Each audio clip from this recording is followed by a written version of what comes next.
കൊടകര കുംഭാരത്തെരുവിൽ സ്ഥാപിച്ച കുടിവെള്ള ടാങ്ക് തകർന്ന് വീടിന് ഭാഗികമായി കേടുപാടുകൾ സംഭവിച്ചു. കുംഭാരത്തെരുവ് പടിഞ്ഞാറേ നടക്കാവ് ശാന്തചന്ദ്രന്റെ വീടിന് മുകളിലേക്കാണ് ഏകദേശം 25 അടി മുകളിൽ നിന്ന് ടാങ്ക് തകർന്ന് വെള്ളം ശക്തിയായി പതിച്ചത്. ശനിയാഴ്ച രാവിലെ 9 മണിയോടെയായിരുന്നു സംഭവം. കുംഭാരത്തെരുവിലെ തുടർ വിദ്യാ കേന്ദ്രത്തിന് മുകളിൽ സ്ഥാപിച്ച 5000 ലിറ്ററിന്റെ പ്ലാസ്റ്റിക് ടാങ്കാണ് തകർന്നത്.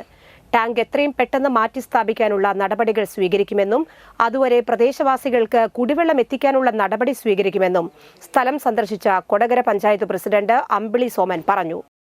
വാട്ടർ ടാങ്ക് ഇപ്പോഴും അവിടെ തന്നെ ഉണ്ട്. നമുക്ക് ലഭ്യമാക്കണമെന്നുണ്ടെങ്കിൽ ഇപ്പോൾ മറ്റന്നാൾ കമ്മിറ്റി ഉണ്ട്. കമ്മിറ്റിയിൽ വെച്ചുകൊണ്ട് ഒരു കൊട്ടേഷൻ ക്ഷണിച്ച് നമുക്ക് വാട്ടർ ടാങ്ക് കൊടുക്കാനുള്ള പ്രവർത്തനങ്ങൾ ഗ്രാമപഞ്ചായത്ത് ചെയ്യുന്നതായിരിക്കും. അതുപോലെ തന്നെ പൊളിഞ്ഞ വീണ വീടിൻ്റെ കാര്യങ്ങളിലും ഞങ്ങളിവിടെ കൂട്ടമായിട്ട് വാർഡ് മെമ്പർ സ്വപ്ന, അതുപോലെ മറ്റ് പൊതുപ്രവർത്തകരെല്ലാവരും കൂടി ആലോചിച്ച് നിയമപരമായിട്ട് ഗ്രാമപഞ്ചായത്തിൽ നിന്ന് നൽകാൻ കഴിഞ്ഞില്ലെങ്കിൽ തന്നെ മറ്റുള്ള സംവിധാനത്തിലൂടെ അത് തകർന്നു വീണത് പുനരുദ്ധാരണം ചെയ്ത് ശാന്തേച്ചിക്ക് കിടക്കാനുള്ള ഇടമുണ്ടാക്കി കൊടുക്കാനുള്ള പ്രവർത്തനങ്ങൾ ഞങ്ങൾ ആലോചിച്ച് കഴിഞ്ഞിരിക്കുകയാണ്.